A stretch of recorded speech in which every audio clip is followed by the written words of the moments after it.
എന്തിനാണ് ജനങ്ങൾ കാര്യങ്ങൾ അറിയുന്നത്? ആ ഇന്ത്യയിൽ ഇതെല്ലാം നിരോധിക്കപ്പെടുന്ന ഒരു ദിവസം വരും. ഇടതുപക്ഷമില്ലെങ്കിൽ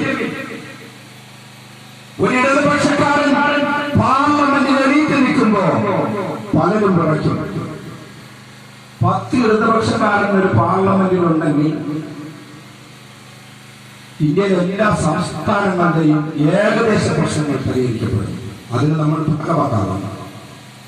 ജോലി വിജയിക്കുമെന്നുള്ള കാര്യത്തിൽ സംശയമില്ല. വെറുതെ നിറങ്ങി പാസ്സായാൽ പോരാ. ഞാനൊക്കെ സ്കൂളിൽ പഠിക്കുമ്പോൾ എനിക്കൊരു നിറങ്ങി അങ്ങ് പാസ്സാവും. അത് പോരാ. ശക്തമായ നമ്മുടെ അഭിപ്രായങ്ങളും നമ്മുടെ നിർദ്ദേശങ്ങളൊക്കെ പാർലമെന്റിൽ ഉണ്ടാവാൻ നാളെയും മറ്റന്നാളും കൂടി നിങ്ങൾക്ക് സമയമുണ്ട്. ഉറങ്ങരുത്, മടിച്ചിരിക്കരുത്. ഇന്ത്യയാണ് എന്റെയും നിങ്ങളുടെയും അമ്മയും അപ്പനും അമ്മമ്മയും ഒക്കെ മരിച്ചു വീഴുന്ന ഈ മണ്ണാണ്. ഈ മണ്ണ് ഇതുപോലെ നിലനിൽക്കണമെങ്കിൽ നമ്മൾ ഇന്നും നാളെയും കൂടി ഉറക്കൊഴിക്കണം.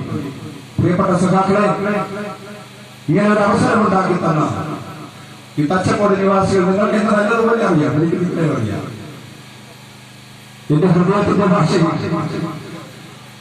നന്ദി രേഖപ്പെടുത്തിക്കൊണ്ട് ഈ വാക്കുകൾ നിർത്തുമ്പോൾ എല്ലാവർക്കും നന്ദി, നമസ്കാരം.